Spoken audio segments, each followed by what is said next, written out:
সে আগের সরকার আমলে যে সাধারণ মানুষ উপেক্ষিত ছিল, এবারও সাধারণ মানুষ উপেক্ষিত। ওনারা একসাথে বসে সিদ্ধান্তটা নিয়েছেন কিনা এই প্রশ্নটা আমার মনে যাচ্ছে। সেভাবে এই নতুন করে পণ্য বাড়ানোতে আসলে কৃষকদের এফেক্ট কতটুকু হবে? আর আমাদের বাণিজ্য মন্ত্রী তো বললেন তার হাতে দাম বাড়ানোর ব্যাপারে আলাউদ্দিনের চেরাগ নেই। ওনারা বেঁচে যাচ্ছে ওই কারণে। এসডি কেন বাড়াবেন মোবাইল ফোনের ভিতরে? এই ব্যর্থতাটা কার আসলে, এই গ্যাপটা কেন তৈরি হচ্ছে? এই অন্তর্বর্তীকালীন সরকার আসার পরে ওনারা যখন সংস্কারের কাজটা শুরু করলেন, তখন হয়তো আমাদের জোর দিয়ে বলা উচিত ছিল আপনি 1 নম্বরে একটা বাজার ব্যবস্থা সংস্কার করেন। প্রিয় দর্শক, আসসালামু আলাইকুম। সবাইকে আমন্ত্রণ জানাচ্ছি মাই টিভির 50 মিনিটস অনুষ্ঠানে। সপ্তাহে 2 দিন শনি ও রবিবার এই অনুষ্ঠানটি নিয়ে আমরা হাজির হই আপনাদের সামনে। আমাদের চারপাশে ঘটে যাওয়া সমসাময়িক বিষয়গুলো নিয়ে আলোচনা করি। পুরো আলোচনায় আমি থাকবো SM তানভীর আলম, এবং আজকের আলোচনার কেন্দ্রবিন্দু আমরা রেখেছি ভ্যাটের চাপে সাধারণ মানুষ। সে বিষয়ে আলোচনার জন্য আজ দুজন অতিথি স্টুডিওতে উপস্থিত আছেন। প্রথমে পরিচয় করে দেব আপনাদের সাথে। প্রথমেই আমার বাঁ পাশে আছেন জনাব রুহিন হোসেন প্রিন্স, সাধারণ সম্পাদক বাংলাদেশ কমিউনিস্ট পার্টি CPB, এবং এরপরেই আছেন তৌফিকুল ইসলাম খান, অর্থনীতিবিদ ও রিসার্চ ফেলো CPD। আপনাদের দুজনকেই মাই টিভির স্টুডিওতে স্বাগত। এই মুহূর্তে সবচেয়ে আলোচিত যে বিষয়টি আমরা দেখেছি গণমাধ্যমে, এরই মধ্যে প্রায় 100টি পণ্য বা সেবার উপরে ভ্যাট সম্পূরক শুল্ক যেটাই বলি না কেন বাড়ানো হয়েছে। এখন যে প্রেক্ষাপট আসলে সাধারণ মানুষের ক্রয় ক্ষমতার বাইরেই চলে গিয়েছে, যে সকল নিত্য প্রয়োজনীয় পণ্য, যেমন আমরা চালের কথাই বলি না কেন, ঠিক এই মুহূর্তে এসে নতুন করে ভ্যাট বাড়ানোতে মানুষের উপরে কি ধরনের চাপ পড়বে, কিংবা এই পরিস্থিতিতে আসলে কিভাবে মানুষ সামাল দিয়ে উঠবে? প্রথমে শুরু করতে চাই জনাব তৌফিকুল ইসলাম খান, আপনাকে দিয়ে আসি।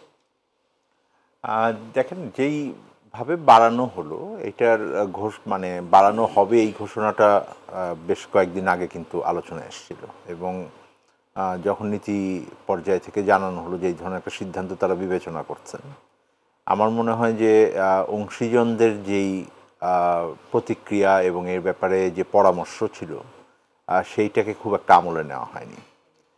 এখন আপনি তো বললেন যে মূল্যস্ফীতির পরিস্থিতি এমন আছে যে এটা নতুন করে যদি আপনি করের হার বাড়ান, বিশেষত ভোগ্য পণ্যের ভেতরেই বাড়ানো হয়েছে, তো সেইটার চাপটা সরাসরি পড়বে। যদিও নীতি পর্যায় থেকে আমরা সংবাদ মাধ্যমে দেখেছি উনি বলছেন যে এটাই মূল্যস্ফীতিতে কোনো প্রভাব পড়বে না।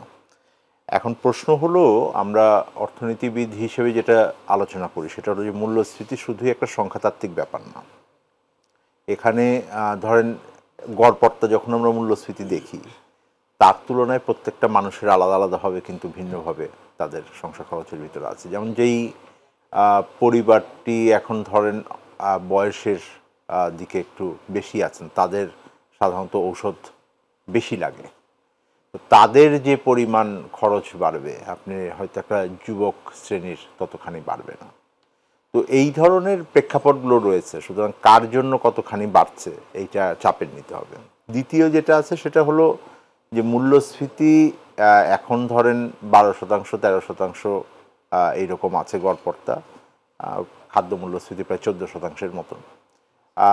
এইটাও কিন্তু অনেক দিন ধরে চলছে, আপনার প্রায় 3 বছর হতে চললো এখন। হ্যাঁ, 3 বছর ধরে একটা অসম্ভব চাপের ভিতরে আছে। ফলে 3 বছর ধরে যখন আপনার বাড়তে থাকে, তখন কিন্তু আপনার এখনকার যে দাম বা জীবনযাত্রার, আমি যদি সরকারি হিসাবও নেই, 3 বছর আগের তুলনায় অলরেডি প্রায় 50%-এর মতো বেড়ে গেছে।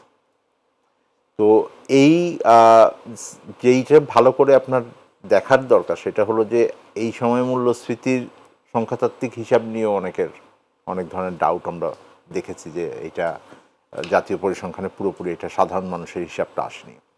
ফলে যেটা হয়েছে যে সাধারণ মানুষ যখন আমরা বলছি কথাটা, এর মধ্যে শুধুমাত্র দরিদ্র মানুষের ভেতরে এই চাপটা এখন আর আবদ্ধ নাই। তো আপনার যারা নিম্ন মধ্যবিত্ত একটা সীমিত আয়ের ভিতরে, আমরা বৈতনিক আয়ের ভিতরে স্যালারিড পিপল যারা আছেন, তারা অসম্ভব চাপের ভিতরে পড়েছেন। হ্যাঁ, এখন বলতে পারেন যে তারা তাহলে কীভাবে টিকে আছেন? এখন টিকে থাকার বিভিন্ন প্রক্রিয়ার ভিতরে তারা আছেন। তারা হয়তো কোথাও ভোগ কমিয়েছেন, কোথাও সঞ্চয় কমিয়েছেন, কোথাও বিনিয়োগ কমিয়েছেন। এখন বিনিয়োগ, সঞ্চয়, ভোগ কমালে এইটার কতগুলো প্রভাব আবার অর্থনীতির ভিতরে আছে। সুতরাং যেই সিদ্ধান্তটা আসলো, এবং সেই সিদ্ধান্তটা সরাসরি আমরা বলেছি যে নেওয়া হয়েছে আসলে IMF-এর শর্ত পালন করতে গিয়ে, এবং সেইটার সাথে তাল মিলিয়ে আমাদের সাধারণভাবেই দেশের ভিতরে সম্পদ আহরণটা খুব ভালো অবস্থায় নাই, সেইটাকে বিবেচনায় নিয়ে। কিন্তু অর্থ উপদেষ্টা বলেছেন যে আসলে আইএমএফ এর শর্ত পূরণের জন্য না, এটি দেশের অর্থনীতির ঋণের বোঝা কিংবা এই মুহূর্তে অর্থনৈতিক চাপ কমানোর জন্য নেওয়া হচ্ছে। সেটাই আমি বলছি যে ওটা চাপের ভিতরে ছিল, এবং আমি বলবো যে দেশের ভেতরেও সম্পদ খুব একটা নাই যথেষ্ট, কিন্তু এটা সার্বিক যে অর্থনৈতিক, আমরা যেই বিষয়গুলো বললাম, সার্বিক অর্থনৈতিক যে প্রভাবটা পড়বে সাধারণ মানুষের উপরে, সেইটাকে খুব বিবেচনায় ভিতরে নিয়ে এই পদক্ষেপ নেওয়া হলো, এইটা মনে হয়নি। জি, ধন্যবাদ। ফিরবো আপনার কাছে জনাব রহিন হোসেন প্রিন্স। আসলে এই মুহূর্তে এই 100টি পণ্যের উপর ভ্যাট বাড়ানো কিংবা মানুষের উপর কি ধরনের প্রভাব পড়বে, এই বিষয়টাকে আপনি কিভাবে বিশ্লেষণ করবেন? না, ধন্যবাদ আপনাকে। আমি তৌফিক ভাইকে ধন্যবাদ জানাচ্ছি এবং যারা শুনছেন শুভেচ্ছা জানাচ্ছি। আমার মনে হয় সংখ্যাতত্ত্বের আলোচনা তো উনি কিছুটা করেছেন, নিশ্চয়ই পরবর্তীতে আমরা বিস্তারিত শুনব।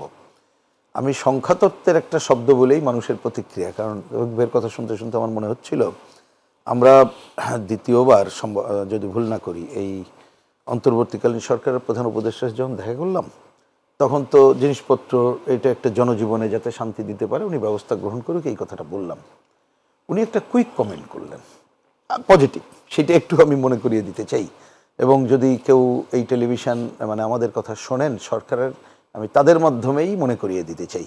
উনি বলেন, হ্যাঁ কথা তো ঠিকই, আমি কাগজে কলমে দেখলাম মুদ্রাস্ফীতি 1% কমেছে, তখন একটু কমেছিল, তাতে কি এই মুদ্রাস্ফীতি ওই কমায় তো বাজারে কোনো প্রভাব পড়েনি, তো মানুষ তো মুদ্রাস্ফীতি খাবে না, বাজারের বাস্তবতা কি তাই দেখতে হবে। তো উনি তো এই যে কথাটা, এটাই তো বাস্তবতা। সুতরাং সংখ্যাতত্ত্ব আলোচনা ওনারা করুক, আমাদের দিক থেকে তো অত প্রয়োজন না। কিন্তু আমি দুইটা সংখ্যাতত্ত্বর কাছে যে আমি আমার প্রভাবের কথা বলি, উনি আরও তথ্য বলতে পারবেন। একটা হচ্ছে গত বছরের সরকারি তথ্য আমরা দেখলাম, আমাদের দেশের বেকারত্ব কিন্তু গত বছরই বেড়ে গেছিল, এই একটা।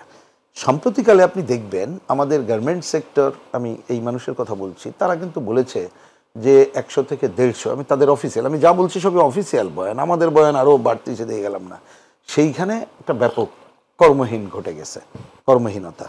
এবং এইখানে দেখবেন বড় বড় আগে যারা লুটপাট তন্ত্র এগুলো করেছে তাদের অনেকগুলো প্রতিষ্ঠান বন্ধ করে দেওয়া হয়েছে বা হচ্ছে, তাতে কিন্তু প্রচুর কর্মী ছাঁটাই। আপনি যদি ওই যে কী বলে সালমান রহমানের কথা বলেন বা এস আলমের কথা বলেন, তার মানে তো ছাঁটাই এবং কর্মহীন মানুষের জায়গায় চলে গেছে। কোভিড পরবর্তী যে ছোট ছোট স্মল ইন্ডাস্ট্রি যেভাবে, তারা কিন্তু এখনও ঘুরে দাঁড়াতে পারে না। ওনারা তথ্য দিয়ে বলতে পারেন, আমরা প্র্যাকটিক্যাল বিভিন্ন জায়গায় গেলে দেখি, এমনকি স্কুল, ছোট ছোট স্কুল পর্যন্ত যেগুলো বন্ধ হয়েছিল সেটা হয়নি। তার মানে এইরকম একটা দুরবস্থা, কর্মহীন মানুষের সংখ্যা বেড়ে চলেছে, এক। দুই হচ্ছে সাধারণভাবে দেশের নিম্নবিত্ত এবং মধ্যবিত্ত তাদের কি প্রকৃত আয় বেড়েছে? বাড়েনি।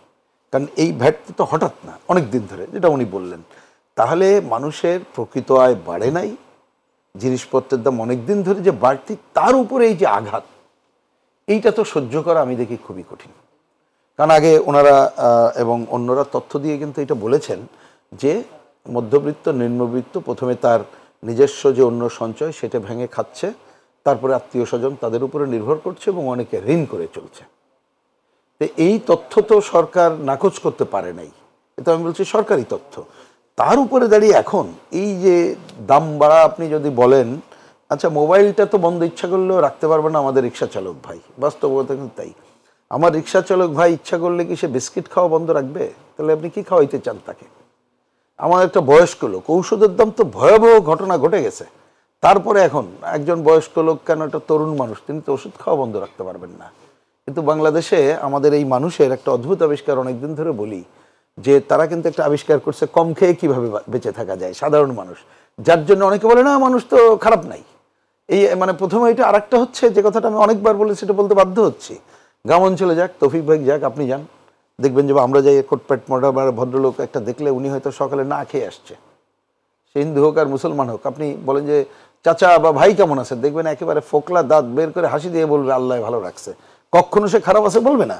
মিডিল ক্লাস বরঞ্চ আমরা একটু তখন এই নাই বিনায় কথা বলবো। তাহলে এই গরিব মানুষের ওই যে কথাটা বললো আল্লাহ ভালো রাখছে, তাতে আমি যদি ভালো রাখা মনে করি এটা ভুল, তাহলে এই ভালো না থাকাই, আমি আর্থিকভাবের কথা বলছি, এই মানুষ যে চেরাচেপটা হয়ে আছে বিগত এই স্বৈরাচারের শাসক আমলে, আর এই 5 মাসে তার আয়ও বাড়ে নাই, খারাপ অবস্থা।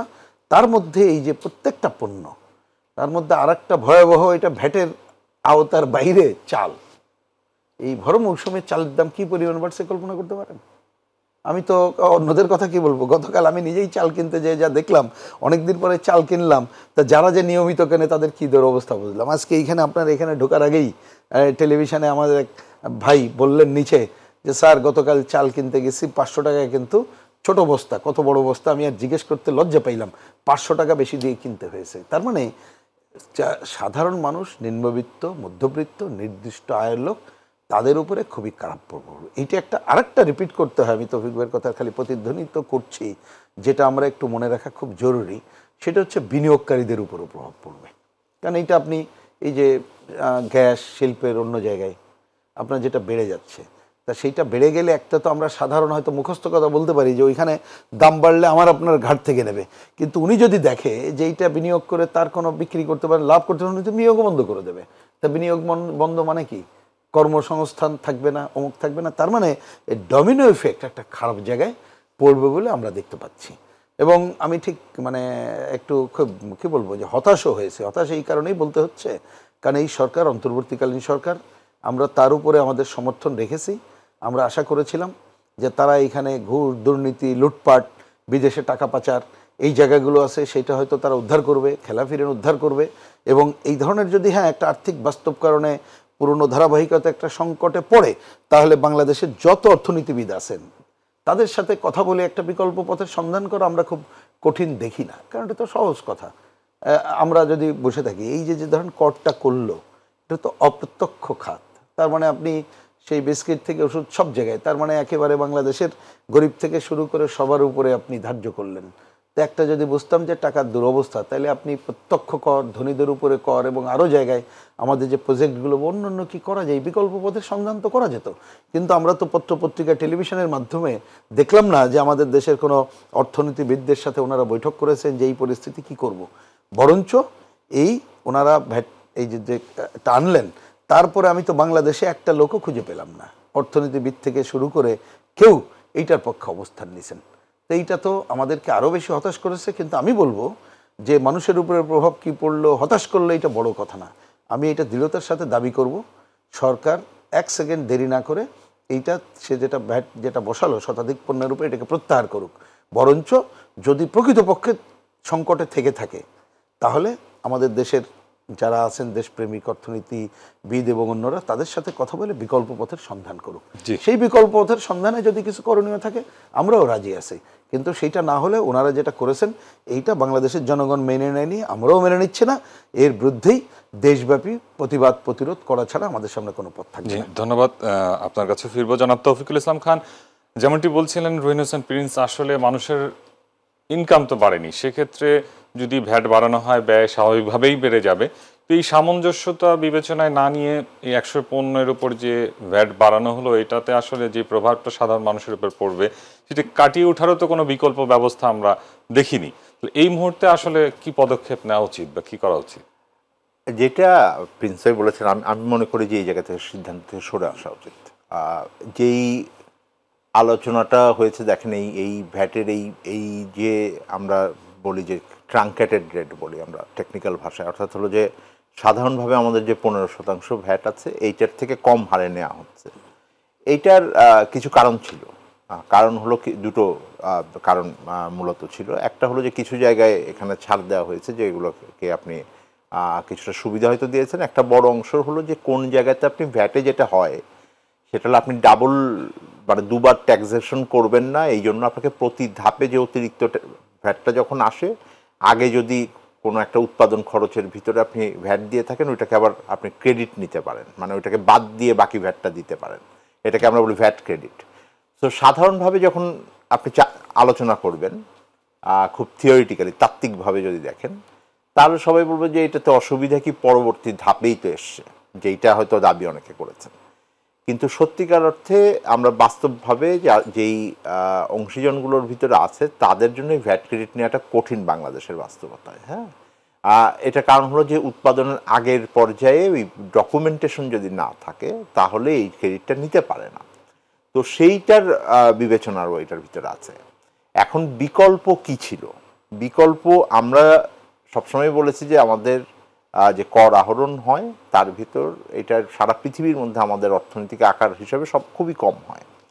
তো সেই অংশের ভিতরে যদি আপনি চিন্তা করেন তাহলে আমার তো বাড়াতে হবে, এটাতে কোনো সন্দেহ নেই। এবং বাংলাদেশে এখন এটা আমরা আজকে না 3 বছর আগেই আমরা বলেছি, টাকাও নাই ডলারও নাই, সংকটের ভিতরে আছে, সুতরাং সেই জায়গা থেকে বের হইতে যাচ্ছেন, তো ভালো কথা। কিন্তু বড় কারণ যে দুটো আছে তার মধ্যে একটা কারণ হলো যে আপনাকে প্রচুর পরিমাণ কর ফাঁকি দেওয়া হয়, অর্থাৎ আমরা যে পরিমাণ কর আমাদের পাবার কথা সেই পরিমাণ কর পাই না, এবং অনেক ক্ষেত্রে জনগণ কর প্রদান করে থাকেন পরোক্ষ কর, এই ভ্যাট এবং অন্যান্য পরোক্ষ করের ভেতরে, এইটা রাষ্ট্রীয় কোষাগারে ঠিকমতো জমা হয় না। আপনি গত এই ধরেন আগের সরকারের কথা বাদ যদি দেই, ওনারা কিছু করেন না এই ব্যাপারে, সেই অর্থে খুব স্পষ্টত গত 5-6 মাসে এই জায়গাটা খুব বড় পরিবর্তন হয়েছে, এটা আমরা দেখি নাই। তো সেই জায়গাটাতে আমার মনে হয় যে গভীর মনোযোগটা দেওয়া যেত এবং এইটা একটা বড় কাজ হতো, এবং অনেক ক্ষেত্রে প্রিপারেশন ছিল, কিন্তু গোষ্ঠী স্বার্থের কারণে এবং গোষ্ঠীর চাপের কারণে এগুলো বাস্তবায়ন করতে পারেনি, সেই জায়গাগুলোয় কাজ করা যায়। দ্বিতীয় যেটা আছে সেটা হলো যে অনেক জায়গাতে আপনার মানে প্রত্যক্ষ কর যেটা আমরা আয়ের উপরে ভিত্তি করে, সামর্থ্যের উপরে ভিত্তি করে আমরা যেখানে দেই, সেইখানে অনেক ধরনের ছাড় আছে। তো ওই জায়গাটাতে আপনি ছাড়টা কমাতে পারতেন। আপনি যখন ছাড়ের হিসাব আলোচনা হয় তখন আপনি দেখবেন যে প্রত্যক্ষ কর পরোক্ষ কর মিলিয়ে বলা হয় অনেক ক্ষেত্রে প্রত্যক্ষ করের ছাড়টা অনেক বেশি, সেইটা আলোচনায় আসে। কিন্তু যখন পদক্ষেপ নেওয়া হয়, পদক্ষেপটা নেওয়া হচ্ছে হলো পরোক্ষ করের ভিতরে, যেটা নেওয়া খুব সহজ, মানে আপনি জাস্ট 2% বাড়িয়ে দিবেন, আপনি এটা সেলসের উপরে আপনি নিয়ে নিচ্ছেন।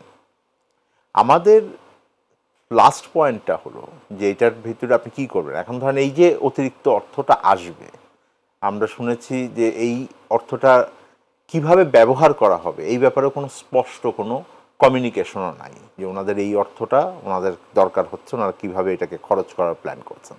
যেমন একই সময়ে আমরা যেটা দেখলাম যে ওএমএস এর মাধ্যমে, ট্রাকসেলের মাধ্যমে চাল, যেটার দাম অনেক বেড়ে গেছে, যেটা রুইন ভাই বললেন, এটা সবাই জানেন, সেই চাল বিক্রি কিন্তু বন্ধ হয়ে গেছে। তা ওইখানে কিন্তু এই আমি যেই মানুষগুলোর কথা বলছেন, দরিদ্র মানুষ থেকে শুরু করে নিম্ন আয়ের, সীমিত আয়ের মানুষগুলো ওই জায়গায় গিয়ে কিন্তু লম্বা লাইনে দাঁড়িয়ে কিছু টাকা বাঁচানোর চেষ্টা করেন, কারণ ওই পথটা আপনি বন্ধ করে দেন। তাহলে এই টাকাটা খরচ হবে কিসের? আমরা যেটা শুনতে পাচ্ছি যে একটা বড় আলোচনা চলছে হলো, প্রতিদিনই এই ব্যাপারে আলোচনা হচ্ছেন, সরকারি সচিব পর্যায় থেকে বলছেন যে সরকারি কর্মকর্তা কর্মচারীদের মহার্ঘ ভাতা দেওয়া হবে। এখন স্বাভাবিকভাবেই আমাদের কাছে এটা কিন্তু মানে মনে হওয়াটা অস্বাভাবিক না যে আপনি এইখানে সাধারণ জনগণের কাছ থেকে পরোক্ষ করের অর্থ তুলে নিয়ে আপনি সরকারি কর্মকর্তা কর্মচারীরা যেন এই উচ্চ মূল্যস্ফীতির ভিতরে কিছুটা ভালো থাকেন, তাদের জন্য আপনি বেতন বাড়ানোর চেষ্টা করছেন। That is the story line কিন্তু আমাদের আসতে হবে। এখন এই সরকার তো অন্তর্বর্তীকালীন সরকার, এই সরকারের এই কমিউনিকেশনগুলো কিন্তু খুব পরিষ্কারভাবে আসতে হবে, এবং যেটা রিনু বলছেন যে এটা কতখানি আলোচনা হয়েছে, অংশীজনের সাথে আলোচনা হয়েছে কিনা, এবং এর কি ধরনের প্রভাব পড়তে পারে এইটা বিবেচনায় নেওয়া হয়েছে কিনা, এই স্বচ্ছতা এবং জবাবদিহিতাটা কিন্তু আমরা দেখি নাই। এখন এটা আমরা আগের সরকারের যে নীতি পদক্ষেপ নেওয়ার যে প্রক্রিয়ার আমরা সমালোচনা করেছি, এবং সেইটাকে আমরা বলেছি যে এটা মানে একনায়কতান্ত্রিকভাবে কর্তৃত্ববাদীভাবে নেওয়া হচ্ছে এই সিদ্ধান্তগুলো, সেই একই ধরনের প্রক্রিয়াই তো আমরা এখানে দেখলাম। এই প্রক্রিয়ার ভেতরে আপনি একইভাবে প্রশাসনের ভেতরে নির্ভরশীল হয়ে আপনি এককভাবে সিদ্ধান্তটাকে, এই ধরনের একটা সিদ্ধান্ত যেটা সারা দেশের মানুষের ভিতরে হবে। দেখেন অন্তর্বর্তীকালীন সরকারের এখন পর্যন্ত কিন্তু অনেকগুলো জায়গাতেই তারা সিদ্ধান্ত নেওয়ার ক্ষেত্রে বারবার বলছেন যে তারা বড় পরিসরে আলোচনার মাধ্যমে, যেমন রাজনৈতিক সিদ্ধান্তগুলোর ক্ষেত্রে তারা বারবার ফেরত যাচ্ছেন, কোনো একটা জায়গায় যখন বলেন তারপরে আবার যখন আলোচনার ভিতরে আসে তখন ওনারা বলেন যে আচ্ছা আমরা রাজনৈতিক দলের সাথে আলোচনা করুন, ওনারা যদি এগ্রি করেন তাহলে আমরা যাব। ফলে এই ক্ষেত্রে কিন্তু আমরা এই ধরনের সিদ্ধান্তের ক্ষেত্রে একটা এসআরও জারি করে, রাত্রিবেলা তাও আবার জারি করে সিদ্ধান্তটা নিয়ে নেওয়া হলো। তো ওই আমি যেটা এখন আমাদের জানার নিশ্চয়ই অধিকার রয়েছে, জনগণ হিসেবে জানার অধিকার রয়েছে, যে আসলে এই সিদ্ধান্ত নেওয়ার পিছনে যেই আশঙ্কাগুলোর কথা আমরা বলছি সেই আশঙ্কাগুলো তারা বিবেচনায় নিয়েছিলেন কিনা এবং কি প্রক্রিয়ায় তারপরে সিদ্ধান্ত হলো, যেই ধরনের বিকল্প পথগুলোর কথা আমরা বলছি সেই বিকল্প পথের ব্যাপারে তাদের সিদ্ধান্ত কি বা সেই ব্যাপারে তারা কি ভেবেছেন, এবং 3 হলো যেই আহরিত সম্পদ হবে সেইটাকে কি ওনারা, আমরা যেই মানুষগুলোর কথাকে বড় করে বলছি যে তারা চাপের মধ্যে পড়বেন, তাদের জন্য ওনারা ব্যয় করবেন সামনের দিনে, যে আমি আরও বিস্তারিতভাবে তাদের কাছে টিসিবি এবং সামাজিক নিরাপত্তার মাধ্যমে এটা নিয়ে যাব, নাকি এটার খরচ হবে অন্য কোনোভাবে। আসলে সেই এখনই ব্যাপারে যে আলোচনা কিন্তু সাধারণ মানুষ বা নিম্ন মধ্যবিত্ত যারাই বলি না কেন, এখন যে চাপের মধ্যে আছে, এরপরে যদি আরেক দফা পণ্যের দাম বাড়ে তাহলে সেই চাপটা আসলে কি তাদের পক্ষে আদৌ সামাল দেওয়া সম্ভব কিনা। জনাব প্রিন্স, আপনাকে দিয়ে শুরু করতে চাই। আসলে বলা হচ্ছে যে একটি নির্দিষ্ট গোষ্ঠীকে কিংবা প্রয়োজনের স্বার্থে আসলে এই ভ্যাট বাড়ানো হয়েছে, এখানে সাধারণ মানুষের বিবেচনা করা উচিত ছিল কিনা। আসলে সাধারণ মানুষ থেকে যে ভ্যাটটা আমরা নিব, এখানে সাধারণ মানুষের প্রায়োরিটিটা আগে দেওয়া উচিত কিনা, যেখানে আমরা দেখছি যে চালের দাম অনেক বেশি, তেলের দাম বেড়েছে, প্রায় সব ধরনের খাদ্যপণ্যের দামই বেশি, শুধুমাত্র এই শীতের সবজির দাম আমরা কিছুটা এখন কম দেখেছি, আলু পেঁয়াজের দামও কমে এসেছে।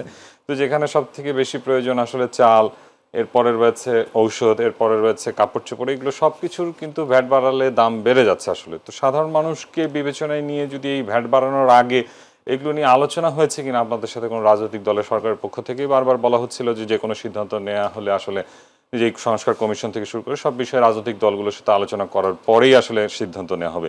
এই যে ভ্যাট বাড়ানো হলো কিংবা যে দ্রব্যমূল্য বৃদ্ধি হচ্ছে, এ ব্যাপারে কোনো ধরনের আলোচনা হয়েছে কিনা কিংবা আপনারা কোনো পরামর্শ দিয়েছেন কিনা? না, প্রথম কথা কোনো আলোচনাই হয় নাই। এবং আমি এই প্রসঙ্গক্রমে বলি, এছাড়া এই সরকার সুনির্দিষ্ট বিশেষ বিশেষ কোনো পদক্ষেপের ক্ষেত্রেও উল্লেখযোগ্য আলোচনা হয়নি। 3 বার ওনাদের আমন্ত্রণ যে আমরা গেলাম, ওটা 3টা বিশেষ ইস্যু ছিল, এর বাইরে ওনারা করেননি। বরঞ্চ এই ভ্যাট বাড়ানোর আগে 2-1বার যখন ওনাদের সাথে আনুষ্ঠানিকভাবে দেখা হয়েছে উপদেষ্টা অনেকের সাথে, তারা কখনো এটা নিয়ে কথা বলারও প্রয়োজন মনে করে নাই। এখন আমার কাছে একটা সরল অঙ্ক আছে, সেই সরল অঙ্ক হচ্ছে এই যে আগের যে সরকারগুলো ছিল, আপনি যদি ওই অবিকল নীতি অব্যাহত রেখে, কারণ প্রশাসন সেই ড্রয়ের টান দিলে যদি ওই একই ধরনের কাগজ বেরোয় এবং ওইটা অব্যাহত রেখে চালাতে চান ব্যবস্থা বদল ছাড়া, তাহলে তাই হবে। আমি তো দেখছি সেই কাজটাই তারা করলেন। তার মানে অন্তর্বর্তীকালীন সরকারের প্রতি মানুষের ন্যূনতম যে রুটিন কাজও করতে গেলে অন্ততপক্ষে আগের ধারাগুলো বহাল রাখবেন না, সেই কাজ কিন্তু তারা করলেন। এবং এক্ষেত্রে পরিষ্কার কথা, আমি আগেও বলেছি, এখনও আবার রিপিট করতে হচ্ছে, যে বুঝলাম যে ওনারা কি করবেন না করবেন নাও জানতে পারেন, কিন্তু ওই যে শব্দটা পপুলার বলে অংশীজন আমিও ব্যবহার করছি, কারণ আমাদের সাথে না পারুক, এই জায়গায় আমাদের ইকোনমিস্টদের সাথে অন্যদের সাথে তো কথা বলতে পারতো যে বিকল্প কোনো পথ আছে কিনা। কারণ আমি তো দেখছি আমাদের ইকোনমিস্ট এই ঘটনার পরে তারা বিকল্প পথের সন্ধান দেখাচ্ছে। তা আমি না হয় রাজনৈতিক কর্মী, বুঝলাম আমাদের পথটা হয়তো পারফেক্ট না, তাই ওনারা তো দেখাচ্ছেন, তাহলে এটা করে নাই। তার মানে আগের দিনে, এটা আপনি একটা সাধারণ হিসাব দেখেন, যখন টাকা দরকার হতো হিসাব থাকতো যে বাংলাদেশে 18 কোটি মানুষ, তা কথার কথা 50 লাখ বড় লোকের উপরে টাকা বেশি আনতে গেলে একটা ঝামেলা বেশি, তাহলে এমন অপ্রত্যক্ষ কর করি যাতে করে 18 কোটি মানুষ দিতে রাজি হয়, এবং যে পরিমাণ বাড়বে ওরা বেশি কথা বলতে পারবে না, তাদের কাছ থেকে বেশি আহরিত হবে। তো ঘটনা তো তাই। তার মানে একই ধারায় তারা কার্যক্রমগুলো পরিচালনা করলেন, যেটা এক ধরনের আমি বলবো অনৈতিক কাজও বটে। তার মানে আপনি উপেক্ষা করলো সাধারণ মানুষকে। আর আগেই বলেছি, যদি আমরা বুঝতাম যে সাধারণ মানুষের আয় প্রচুর বেড়ে গেছে, তাহলে তো অন্য বিষয় ছিল, সুতরাং সেটা হয়নি। এবং আমি তৌফিক ভাইয়ের কথার সাথে শতভাগ একমত হয়ে এই কথা বলতে চাই যে এই স্বচ্ছতা ওনাদের অবশ্যই নিশ্চিত করতে হবে, যে এই যে বাড়ানো এই টাকাটা যাবে কোথায়, নাকি আর বিকল্প কি ছিল না ছিল। আমি ছোট ছোট করে যদি বুঝে থাকি, কারণ ওনারা বলতে পারবেন, কিন্তু রাজনৈতিক কর্মী হিসেবে শুধু এটা বলি, যেমন ধরেন কর আহরণ, এটা দীর্ঘদিনের কথা বলা হচ্ছে। তা ঠিক আছে, আমরা বুঝলাম যে দলীয় সরকার থাকলে তারা নানা ধরনের উল্টাপাল্টা করতো, নানা কিছু করতে পারতো না, ঘুষ দুর্নীতির কারণে এইগুলো অনেক কিছু করা যেত না। কিন্তু এই সরকারের প্রতি তো জনগণের সমর্থন আছে, দলীয় না, তারা কেন ত্রাস দিয়ে এই কাজটা করতে পারলো না? বরঞ্চ আমি ঠিক জানি না যে কাদের অনুরোধে এই যে আপনার করের ব্যাপারও নভেম্বরের থেকে ডিসেম্বর আবার জানুয়ারি করা হলো। আমি জানি না যুক্তিসঙ্গত থাকলে করা নিয়ে আমি কোশ্চেন তুলছি না, কিন্তু করের ফাঁকি দেওয়ার জায়গাটা রোধ করার জন্যে বা আরও বেশি এটা করার জন্য যা যা করার দরকার সেটি করা দরকার ছিল। প্রসঙ্গক্রমে বলি, আমরা বরাবর ভাই আমাদের মতো ওই রকম না জানলেও সাধারণভাবে বলতাম যে একটা মানুষ যে কর দেবে, এটা আমরা বলতাম যে বাষ্প হয়ে যেমন উপরে যায়, পরে বৃষ্টি হয়ে পড়ে।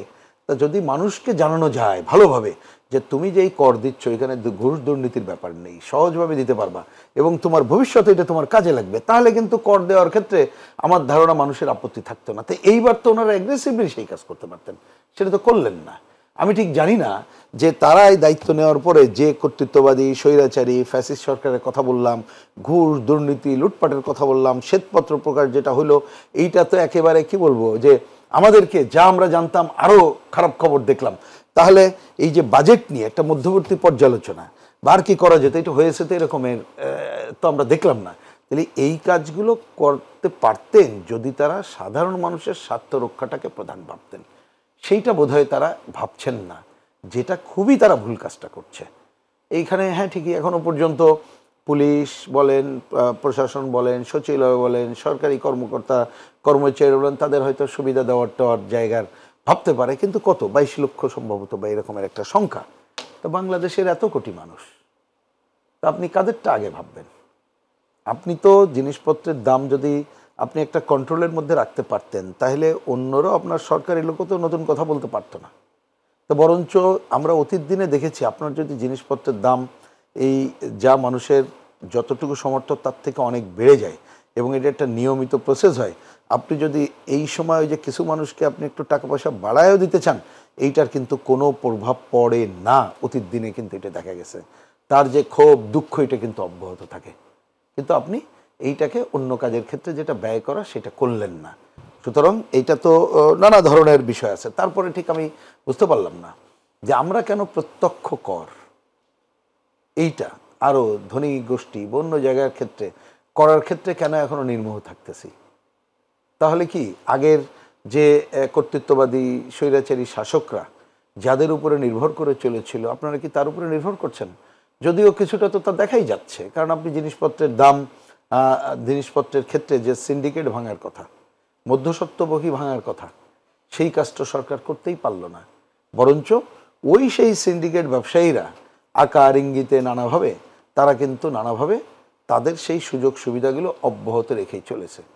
তার মানে সবচেয়ে আগের সরকার আমলে যে সাধারণ মানুষ উপেক্ষিত ছিল, এবারও সাধারণ মানুষ উপেক্ষিত। যার জন্য গতকাল আমাদের পার্টির পক্ষ থেকে যে বিবৃতি আমরা দিয়েছি, তাতে আমরা স্পষ্ট করে বলেছি যে এই যে মূল্য বৃদ্ধি আমরা দেখছি স্বৈরাচারী আমলে যেভাবে একটা যে কোনো কথায় কথায় জনগণের পকেট কাটার যে নীতি নেওয়া হতো, এইবারের এই সরকার অন্তর্বর্তীকালীন সরকারও সেই স্বৈরাচারী সরকারের মতো জনগণের উপেক্ষিতের পাশাপাশি চাপ আরো বাড়বে এরকম বলা যায় কিনা? আসলে যেরকম হারে পণ্যের দাম বাড়ছে সাধারণ মানুষের জন্য নিম্ন মধ্যবিত্ত বাড়বে, ভয়াবহ, অলরেডি তো বেড়ে গেছে। আমি বলছি বাংলাদেশটা খেয়াল করবেন আপনি, যে 2-4 দিন কিন্তু অপেক্ষায় নাই, গতকালের পরে সবই বেড়ে গেছে, কোনটা বাড়ে নাই। আমি তো বললাম চাল থেকে শুরু করে আপনি দেখেন, মানে না মানে এই যে ব্রডব্যান্ডও সর্বশেষ দেখলাম, মানে বাড়বে না বাড়ছে না এমন কোনো জায়গাটা না, অলরেডি বেড়ে গেছে। বরঞ্চ এখনো বলি যে সরকার কিভাবে এইটাকে রোধ করবে সেই কাজ করা দরকার। আরও এই যে ধরেন দুইটা ঘটনা, সেটা না বললে না, উনি কিছুটা উল্লেখ করেছেন, টিসিবির ট্রাকসেল বন্ধ। আপনি কি সম্প্রতিকালে নিশ্চয়ই আপনারা সাংবাদিকরা নিউজ করেছেন, আমরা তো যাওয়া আসার পথে দেখি যে ধরনের মানুষ ঘন্টার পরে ঘন্টা লাইন দিয়ে থাকে, সারাদিনে একটা পণ্য কিনলে তার 300-350 টাকা সাশ্রয় হয় মাত্র। এইটা করেছে এবং মধ্যবিত্ত তো আপনি চেহারা বা ড্রেস দেখলে বোঝা যায় তারা নিরুপায় হয়ে কিন্তু লাইনে দাঁড়িয়ে এটা কিনেছে। তাহলে সেটা আপনি বন্ধ করলেন, 43 লক্ষ পরিবারের কার্ড তারা পণ্য পাবে না। গত আমলে যদি কিছু তারা বলছে যে আসলে একই পরিবারের একাধিক সদস্য, এটি না, সেটা তো না, সেটা কিন্তু বলে নাই। স্মার্ট কার্ডের ক্ষেত্রে স্মার্ট কার্ড বলছে এখানে এখন দিতে পারছি না, এই কারণে এখন বন্ধ। তো এটা কোনো কথা হইতে পারে? এই যুক্তি গ্রহণযোগ্য না। তাহলে ক্ষিপ্রতার সাথে দ্রুততার সাথে ওই রকমের হলে সেটা বাতিল করলে তো আমরা আপত্তি করতাম না, সেটা করে নাই। বরঞ্চ এই 43 লক্ষ পরিবার মানে আপনি 4 জনের পরিবার দেখলে আপনি কত দেখেন, প্রায় 2.25 কোটির মতো মানুষ কিন্তু মানে মানুষ ভুক্তভোগী হবে। তার মানে আপনি ওই যে মরার উপরে খাড়ার গা যেমন বলে, তা সেইটাই।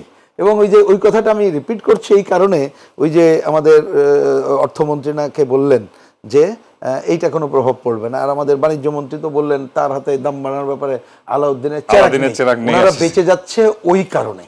আমাদের সাধারণ গরিব মানুষ না খেয়ে থাকলে আপনি জিজ্ঞেস করলে তারা তাদের ক্ষুব্ধতা প্রকাশ করতে পারে না। কিন্তু এই সরকারের মনে রাখা উচিত, এইবারের গণঅভ্যুত্থানের মধ্য দিয়ে মনে হলো, এটা কিন্তু প্রমাণ হয়ে গেল, মানুষ যেটা মনে নেয় না সেটা মেনেও নেয় না, এই ক্ষোভের বহিঃপ্রকাশ খুব খারাপভাবে হতে পারে।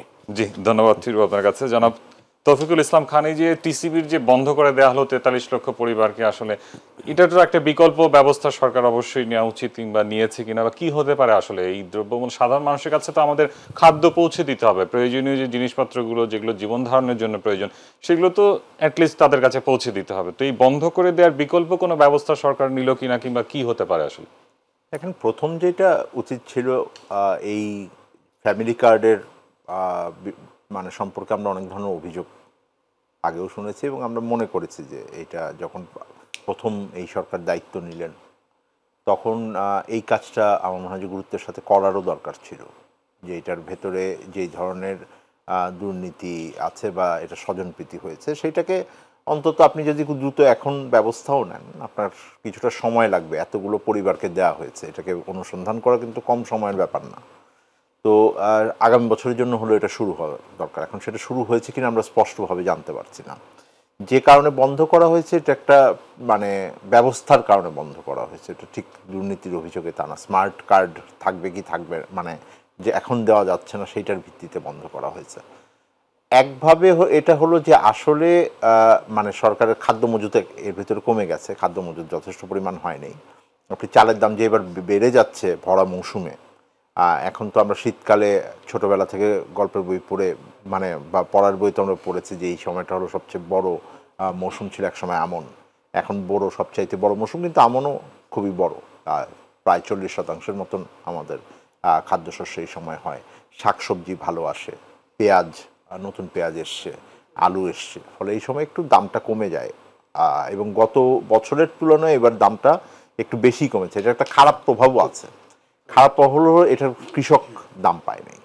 এখন ধরেন এই যে 100টা পণ্যের কথা আপনি বলছেন, আমি আবার ধরেন 100টা পণ্যের সবগুলো একই রকম পণ্য তাও না। এখানে ধরেন সিগারেটের মতো পণ্যও আছে, এখানে আপনার ঔষধও আছে, এখানে আপনার একেবারে সাধারণ রেস্টুরেন্টও আছে, এখানে কিন্তু আপনার এয়ার টিকিটও আছে। তো আপনি চাইলে কোনো কোনো জায়গায় আপনি হয়তো বাড়াতে পারতেন আপনার, আমি যেটা বলছি রিসোর্স সম্পদের যথেষ্ট পরিমাণ মানে সরবরাহ নাই, তো আপনি সেই জায়গাটাতে আপনি কাজ করতে পারতেন।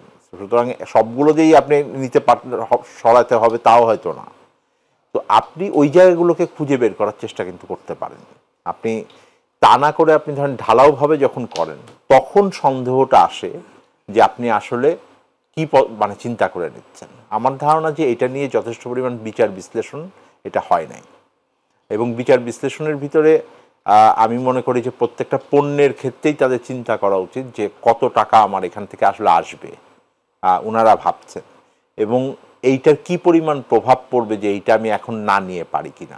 কারণ ওই যে আমি প্রায় 3 বছরের কথা বললাম না, যে 3 বছরের বেশি সময় হয়ে গেছে যে মূল্যস্ফীতির চাপ, এই 3 বছর ধরে কিন্তু ওই যে যেটা রহিম ভাই বলেছেন যে টানাই আমরা দেখেছি আমাদের সরকারি হিসাবই বলছে যে আমাদের যারা ওয়েজ রেট যেটা আমরা বলি মজুরির যেই এটা একই রকমভাবে, একই রকম তো বাইরে বেশ অনেকখানি নিচে বেড়েছে। তার মানে হলো মানুষের প্রকৃত আয় কমে গেছে। যে মানুষটা যথেষ্ট পরিমাণ তার দৈনন্দিন বা মাসিক আয়ের উপর নির্ভর করে সরকার চালান, হ্যাঁ, তাদের জন্য এটা খুবই চাপের হয়েছে এবং এটা দীর্ঘদিনের একটা প্রভাব আছে। আমি ধরেন 2-3 মাস একটা সমস্যায় থাকেন আপনি, আমি ম্যানেজ করে নিয়ে চলে যেতে পারি, কিন্তু সাধারণ মানুষ কিন্তু এই দীর্ঘ সময়ের চাপটাকে ম্যানেজ করতে গিয়ে যেই ক্ষতিগুলো হচ্ছে, ওনাদের পুষ্টিতে যেই ক্ষতি হচ্ছে, ওনার শিক্ষায় যে বিনিয়োগ সেইটাই ক্ষতি হচ্ছে, উনি স্বাস্থ্য খাতে যে ক্ষতি দিচ্ছেন, এইটার পরবর্তীতে যদি অনেক বিনিয়োগও করেন আপনি, এইটার আপনি কোনো কাজ হবে না। কারণ ততদিনে মানুষের অপুষ্টিকর জনসম্পদ তৈরি হবে আমার 5 বছর পরে। আমার 5 বছর পরে আমি প্রভাব দেখব যে আমার একটা শ্রেণী হচ্ছে যারা কম দক্ষতা নিয়ে আসছেন, আমি দেখব যে একটা শ্রেণী আসছে যাদের কাছে যথেষ্ট পরিমাণ সঞ্চয় নাই বিনিয়োগ করার জন্য, হ্যাঁ। তো এইগুলো আপনাকে বিবেচনায় রাখতে হয়। তো সেই বিবেচনাগুলো আমার মনে হয় না যে যথেষ্ট পরিমাণ করা হয়েছে। আমি খুবই জোরালোভাবে এখনও মনে করি যে এখানে সম্পদের অপ্রতুলতার চাইতেও এটা IMF-এর যেই শর্ত, এটা আমার ধারণা যে সেটা কাজ করেছে। কারণ সরকার, আমরা দেখেছি যে এটা IMF-এর এই ঋণ কিন্তু এই সরকার নেয় নাই, এটা নিয়েছে বিগত সরকার। তো বিগত সরকার খারাপ অর্থনীতির পরিস্থিতির ভিতরেই তাকে নিতে হয়েছে। IMF এর যে যতগুলো শর্ত বলেছে সত্যিই ওনারা এগুলো মানে এগুলো ভুল তা না। প্রবলেমটা হলো যে আপনি করের আদায় উনারা বাড়াতে বলেছেন, এবং তার ভিতরে অন্যতম একটা পদক্ষেপের কথা কিন্তু হলো যে এই ভ্যাট বাড়ানোর কথা, বা ওনারা যে ভাষায় বলেন সেটা হলো ছাড়গুলো কমাতে হবে। তো ছাড় কমানোর ক্ষেত্রে আমি যেটা আবারও বললাম যে আপনি পরোক্ষ করের দিকেই প্রথম নজর গেছে, এবং যেটা সাধারণ ভোক্তার উপরে যাচ্ছে সেইখানে প্রথম নজর গেছে। আপনার কিন্তু প্রত্যক্ষ করের দিকে এটা যায় নাই। এবং একই সাথে আপনি যদি চিন্তা করে দেখেন তাহলে কর ফাঁকি রোধে যেই ধরনের পদক্ষেপগুলো, আমি বারবারই বলছি, হয়তো আপনার মনে হবে যে বারবার কেন বলছেন, কারণ এটা আমাদের মনের ব্যথার কথা। পার্টিকুলারলি যেই পরিমাণ লুটপাট হয়েছে এবং মানুষ মানে একটা সরকারের ভেতরে সংশ্লিষ্ট গোষ্ঠীজন, খালি রাজনৈতিক ব্যক্তিত্ব না, সংশ্লিষ্ট গোষ্ঠীজন বিপুল পরিমাণ সম্পদ করেছেন যার সাথে আয়করের তাদের কোনো সম্পর্ক নাই। আপনি সেই জায়গাটাতে সেই সম্পদের মানে কারণ খোঁজার মানে পেছনে না গিয়ে সেখানে আপনি ট্যাক্স আদায়ের জায়গা থেকে, তার সম্পত্তি ক্রোকের জায়গা থেকে শুরু করে আমি মনে করি অনেক ধরনের পদক্ষেপ নেওয়ার সুযোগ ছিল। এবং যেটা আমি বড় করে আমার কাছে মিসিং মনে হচ্ছে সেটা হলো যে একসাথে এগুলো কিভাবে হলো। একই সময়ে আপনি টিসিবির সিদ্ধান্তও নিলেন, একই সময়ে আপনি এই ধরনের একটা সিদ্ধান্ত নিলেন, এবং আপনার সামনের দিনের আরও অন্য 5টা সিদ্ধান্ত এখনো বসে আছে, গ্যাসের দাম বাড়বে কিনা, বিদ্যুতের দাম বাড়বে কিনা। সুতরাং সরকারের ভিতরে আমি মনে করি এগুলো ভিন্ন ভিন্ন মানুষের দায়িত্ব কিন্তু অনেক ক্ষেত্রে, কারণ এটা হয়তো একজন উপদেষ্টা নিচ্ছেন বা তার অধীনস্থ যেই মন্ত্রণালয়গুলো হচ্ছে তাদের সিদ্ধান্ত হচ্ছে, ওইখানে টিসিবি আরেকজনের দায়িত্বের ভিতরে আছে। ওনারা একসাথে বসে সিদ্ধান্তটা নিয়েছেন কিনা এই প্রশ্নটা আমার মনে যাচ্ছে। জনাব রহিন হোসেন প্রিন্স, আপনাকে দিয়ে শুরু করতে চাই। আসলে আমরা দেখেছি যে পণ্যের দাম যখন বাড়ে সেটা অস্বাভাবিকভাবে বেড়ে যায় এবং এর পিছনে কিন্তু একটি চক্র কাজ করে এমনটা বলা হয়। আসলে কৃষক পর্যায় থেকে যে পণ্যটা যখন বাজারে আসছে, দাম বাড়লে কি কৃষকরা কি উপকৃত হচ্ছে? দেখেন এখন যেমন আমরা শীতের সবজির কথা বলছি, এর দাম কমেছে, এমন পর্যায়ে কমেছে, আমরা ফুলকপির কথা বলি যে 3 টাকা প্রায় তাদের খরচই নাকি ওঠে না, ফেলে দিতে হচ্ছে এই ধরনের। তারপরে আবার নতুন করে শুল্ক বাড়ানো হয়েছে। আসলে যেই পক্ষটা ক্ষতিগ্রস্ত হচ্ছে তাদের দিকে বিবেচনা করে দাম বাড়ানো কিংবা কমানো এই ধরনের কোনো পদক্ষেপ আমরা কিন্তু দেখিনি। তাহলে এই ক্ষেত্রে কৃষকদের কোনো উপকারের জন্য কোনো রকম পদক্ষেপ কিংবা এই বাজারের সবজিগুলো নিয়ে আসা, যেমনটি আমরা যদি বলি আমাদের বাণিজ্য উপদেষ্টা বলেছেন, আপনি যেমনটি বললেন তার হাতে আলাদিনের চিরাগ নেই, কিন্তু চালের দাম এমন বেড়েছে 80 টাকা, একটা চিকন চাল মোটা চাল 60 টাকা কিনে খেতে হবে তাদেরকে, যেখানে তারা সবজি বিক্রি করে আসলে কত টাকা ইনকাম করতে পারবে। তো এই কৃষকদের কথা তো আলাদা করে বিবেচনায় নেয়াই হলো না। এখন এই মুহূর্তে উনি বলেছেন 63% চালের আমদানি কর ছিল, সেটাকে কমিয়ে 3% এনেছেন, যাতে চালটা আমদানি করলে যারা মজুর রেখেছেন তাদের ছেড়ে দেবেন। কিন্তু এইভাবে স্পেসিফিক যখন একটা পণ্য বেড়ে যাচ্ছে সেটার উপর ব্যবস্থা নেওয়া হচ্ছে, কিন্তু সার্বিক মার্কেট কিন্তু তাদের নিয়ন্ত্রণে নাই, এমনটাই আমরা কিন্তু বলতে পারি। যেভাবে দাম বেড়েছে আসলে সেভাবে এই নতুন করে পণ্য বাড়ানোতে আসলে কৃষকদের এফেক্ট কতটুকু হবে? না, আমি একটা তো এফেক্ট নিয়ে বুঝছি আমরা যে কি হবে, তবু আমি 2-3টা একটু আইডিয়ায় কথা বলি। প্রথমে বলি আমাদের বাণিজ্যমন্ত্রী যেটা বলেছেন ওর পরই আমরা একটা প্রতিক্রিয়ায় বলছিলাম। উনি বলছেন ওনার হাতে আলাউদ্দিনের চেরাগ নাই, কেন উনি যে নীতিতে বিলিভ করে তার ব্যবসা বাণিজ্য করেন ওই ধারায় চললে ঠিকই বলেছেন, কিন্তু আমরা বলি আমাদের হাতে আলাউদ্দিনের চেরাগ আছে, এটা কমানো সম্ভব। যদি আমি বলছি শুধু আমাদের কথা শুনতে হবে না, আমাদের দেশপ্রেমিক অর্থনীতিবিদ এবং অন্যদের সাথে কথা বললে, কৃষকদের সাথে কথা বললেই আলাউদ্দিনের চেরাগ পাওয়া যাবে, কিন্তু ওনারা সেটা করতে চান না। এটা গেল 1 নম্বর কথা বললাম, ব্যাখ্যা দিচ্ছি না সময়ের জন্য। দ্বিতীয়ত আমি কৃষকের প্রতিক্রিয়ার একটা কথা বলি। আমি কোনো একটা টেলিভিশনে বোধহয় 1-1.5 বছর আগে একটা প্রতিক্রিয়া দেখেছিলাম, যেটা যদি বলেন খুবই হৃদয় ছুঁয়ে অন্য প্রতিক্রিয়া। কোনো একটা বাজারে কৃষক তার উৎপাদিত পণ্য নিয়ে গেছে, এখন দামটা বেশি চেয়েছে, কোনো এক যে লোকজন হইচই করতেছে, এত দাম তুমি চাইছো কেন, তার প্রতি ক্ষুব্ধ লুঙ্গি পরা কৃষক। আমি দেখলাম, হয়তো এর থেকে আরও প্রতিক্রিয়া ছিল, আমার চোখে পড়েনি। ওই কৃষক প্রতিক্রিয়া ব্যক্ত করে বলছে, আপনারা আমি উৎপাদন করা জিনিস 2 টাকা দাম বেশি চাইলে চিল্লাপাল্লা করেন, আমার সাবান সোডা কিনতে হয় না, ওর যে দাম বেশি কই সেটা নিয়ে তো আপনারা কথা বলেন না। আমি বলতে চাই তাহলে কৃষকের এইটাকে আমাদের মনে রাখতে হবে। এইবার আমি তৃতীয় এবং এটা কনসলিডেট কথা বলি।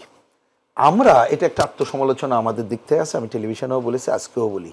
এই অন্তর্বর্তীকালীন সরকার আসার পরে ওনারা যখন সংস্কারের কাজটা শুরু করলেন, তখন হয়তো আমাদের জোর দিয়ে বলা উচিত ছিল আপনি 1 নম্বরে একটা বাজার ব্যবস্থা সংস্কার করেন। এবং সেটা নিয়ে আলোচনা করেন, কিন্তু সেটা আমরা বলি নাই, কিন্তু তারপরে নানাভাবে বলেছি। আমাদের সাথে সংক্ষিপ্ত কথা বলি, ওনারা আরও ভালো বলতে পারবেন। প্রথম কথা হচ্ছে যে আমাদের দেশে যে উৎপাদিত পণ্য উৎপাদন যাতে ঠিক থাকে, আরও পর্যাপ্ত হয়, তার জন্য নানা ধরনের প্রণোদনা দিতে হবে এবং উৎপাদন খরচ কমাইতে হবে।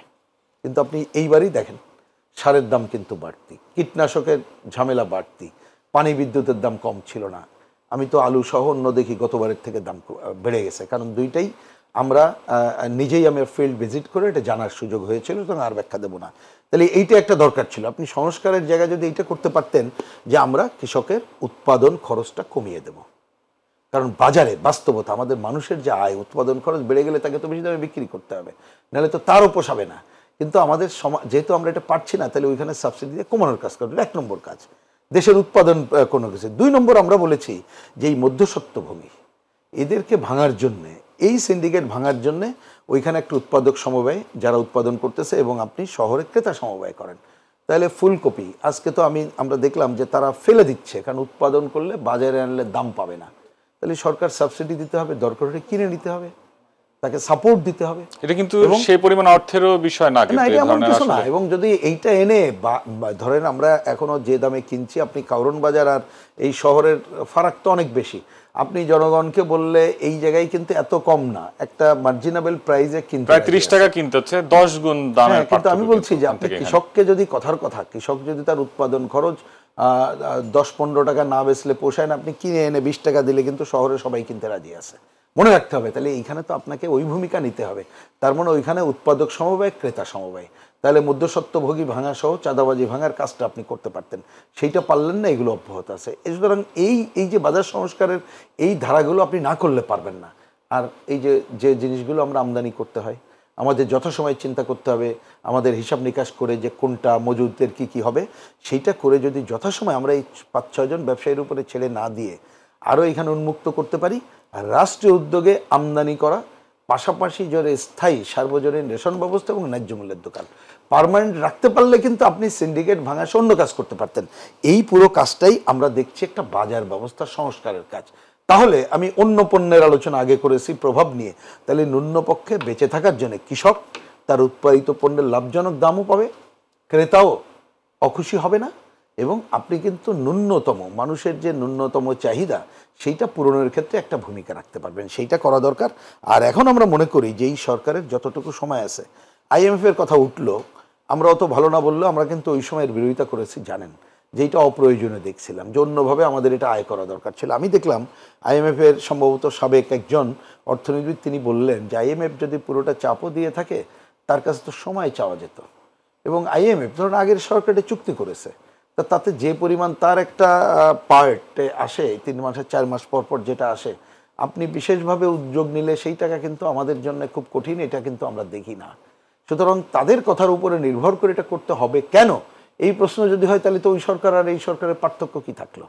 সরকার যখন একটা ব্যবস্থা নিচ্ছে পণ্যের দাম কমার ক্ষেত্রে, মার্কেটে গিয়ে কিন্তু সেটা পাওয়া যাচ্ছে না, তাহলে সরকারের তরফ থেকে বিভিন্ন সময় মনিটরিং করা হচ্ছে, কিন্তু মনিটরিং করেও কিন্তু আমরা কোনো রকম ফল পাচ্ছি না আসলে। তাহলে মনিটরিংয়ে কোনো ঘাটতি আছে, কিংবা কি করতে পারে সরকার? আমরা যদি এই যে নতুন করে দেখেছি যে ইন্টারনেট সেবার উপরে দাম বাড়ানো হয়েছে, আমাদের কিন্তু উপদেষ্টা নাহিদ ইসলাম বলেছিলেন যে মেয়াদহীন ইন্টারনেট ব্যবস্থা করবেন উনি। সেক্ষেত্রে এই প্রযুক্তি এখন নতুন যেভাবে প্রযুক্তিগত সময়টা আমরা পার করছি, এই মুহূর্তে আবার নতুন করে ইন্টারনেটের দাম বাড়ানো হলো আসলে। তাহলে যেই পদক্ষেপগুলো নেওয়া হচ্ছে এবং যে কার্যক্রমগুলোকে রূপান্তর করা হচ্ছে, এটার মধ্যে কিন্তু একটা ব্যাপক পার্থক্য আমরা দেখছি। যেরকম করে আমরা তাদের কাছ থেকে আশা পাচ্ছি, কিন্তু যে ব্যবস্থাগুলো নেওয়া হচ্ছে সেগুলো কিন্তু অনেকটাই বিপরীত বলা চলে। তাহলে এই ব্যর্থতাটা কার আসলে, এই গ্যাপটা কেন তৈরি হচ্ছে? আমার মনে হয় যে কিছু কিছু পদক্ষেপ নেওয়া হয়েছে। হ্যাঁ, যেমন প্রিন্স ভাই বলছিলেন যে ওই যে বাজার ব্যবস্থা এবং সাপ্লাই চেনের যে ইস্যুটা, আমরা শুনেছি যে সরকারের পক্ষ থেকে কিছু ট্রাক তৈরি করে, তরুণ উদ্যোক্তা তৈরি করে একটা নতুন ভ্যালু চেইন তৈরির প্রক্রিয়া আছে। এটা মাননীয় প্রধান উপদেষ্টা যখন কথা বলেছেন মিডিয়ার সাথে, সেইটা উনি বলেছেন যে এই ধরনের কিছু একটা ওনারা করার চেষ্টা করছেন। এটা হয়তো একটু সময় লাগবে, কিন্তু আসবে, এটা জানুয়ারি-ফেব্রুয়ারির ভেতরেই বোধহয় প্রক্রিয়াটা শুরু হবে। সুতরাং কিছু কিছু পদক্ষেপ আছে। আর যেইটা আপনি বললেন একটা হলো ইন্টারনেটের কথা, এটা তো জাস্ট ট্যাক্স বাড়ালেই এটা বেড়ে যাবে আর কি খরচটা। হ্যাঁ, এবং এটা মোবাইল খরচের ভিতরেও সরাসরি বাড়বে। ধরেন এই মোবাইল খরচের এটা বাড়ানো বা ইন্টারনেট এটা বাড়ানো, এটা সিম্পলি করা হয়েছে আমি মনে করি হলো যে অতিরিক্ত অর্থ আদায়ের জন্য। এইটা মানে ওই যে বললাম যে আমি এটার কি প্রভাব হবে কি হবে এটা কিছুই চিন্তা করা হয়নি। আমি আচ্ছা ধরে নিলেন যে আপনি 15% ভ্যাট করার কথা আপনি বলেছেন, তাহলে আপনি এসডি কেন বাড়াবেন মোবাইল ফোনের ভিতরে? আমি এটা জানি যে সম্পূরক শুল্ক যেটা এসডি আমরা বলি, সাপ্লিমেন্টারি ডিউটি, এই সম্পূরক শুল্ক আপনি করবেন যেই ধরনের পণ্য অথবা সেবাকে আপনি ঠিক উৎসাহ দিতে চাবেন না। হ্যাঁ, যেমন আপনি যদি আমরা ওই বড় আমাদের কোলা ড্রিঙ্কগুলো আছে না যেগুলোর মধ্যে অতি উচ্চ মাত্রায় আপনার সুগার থাকে, চিনি থাকে, সেইগুলোকে আমরা ডিসকারেজ করতে চাই যে এগুলো শরীরের জন্য ভালো না, কম খান। হ্যাঁ, তো আপনি ওইখানে আপনি সাপ্লিমেন্টারি ডিউটি দিতে পারেন। আপনার দেশের ভিতরে কিছু একটা উৎপাদন করেন, বাইরে থেকে আনবেন, ওইটার উপরে আপনি সাপ্লিমেন্টারি ডিউটি দিতে চান যে এটাকে জানাবেন, আপনি সিগারেটের উপরে দেন, সেটা আপনি করেন। বিষয়টা হলো যে দেখেন পুরো আলোচনার ভিতরে যেটা আসছে সেটা হলো যে ওনারা কিভাবে সিদ্ধান্ত নিয়ে কিভাবে করছেন। আমি মাননীয় অর্থ উপদেষ্টা যিনি আছেন, এরকম কঠিন একটা সময় উনি দায়িত্ব নিয়েছেন। হ্যাঁ, আমি এটা অবশ্যই উনি একটা বিরাট সাহসের কাজ করেছেন। বাংলাদেশ অর্থনীতি এইরকম চাপের মধ্যে কখনো ছিল না। কিন্তু আমি এইটাই মনে করিয়ে দিতে চাই দর্শকদের, অনেকে হয়তো মনে নাই, 2007 সালে যখন 6-7 সালে যখন উনি বাংলাদেশ ব্যাংকের গভর্নর ছিলেন, তখন আইএমএফের ঋণ কিন্তু মূলত বাংলাদেশ ব্যাংক নেয় এবং উনি ওইটাকে দেখভাল করেন গভর্নরের জায়গা থেকে। তো ওনার উপরে অসম্ভব চাপ ছিল সারের দাম বাড়ানোর। তখন ভর্তুকি অনেক বেড়ে গেছিল, আমাদের অ্যাফোর্ড করার জায়গায় ছিল না।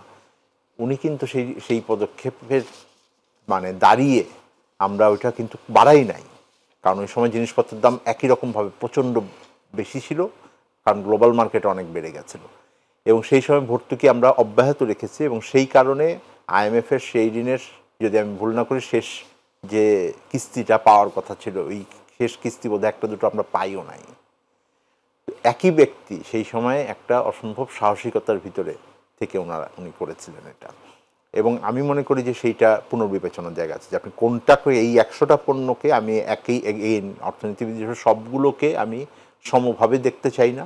এইটার ভিতরে আমি মনে করি পুনর্বিবেচনার প্রয়োজন আছে এবং কোনোটা আপনি ঘোষণা দিয়ে বলতে পারেন যে আমরা 1-2 বছর পরে, যেটা ওনাদের এখন টাইমলাইন আছে যে আরও 1 বছর এটা লাগবে এই মূল্যস্ফীতি কমে আসতে, তো ওনারা একটা 2 বছরের টাইমলাইন নিতে পারেন যে কোনটাকে আপনারা ধাপে ধাপে সামনের দিকে করবেন। এটা যারা ভোক্তা হিসেবে আছেন বা অন্যরা আছেন তারাও একটা প্রিপারেশনের ভিতরে থাকবেন এবং এটা বিনিয়োগের ক্ষেত্রে ওইটার একটা প্রেডিক্টেবিলিটির একটা সুফল পাওয়া যায়। এবং একই সাথে আমি আইএমএফের সাথেও আরও 5টা জিনিস নেগোশিয়েট করছি। আমি এই নেগোসিয়েশনটা করা যে আমি এই কারণে এই জিনিসগুলোকে এখন করছি না, কিন্তু অন্যভাবে আমি এটাকে বাড়িয়ে নিয়ে আসব।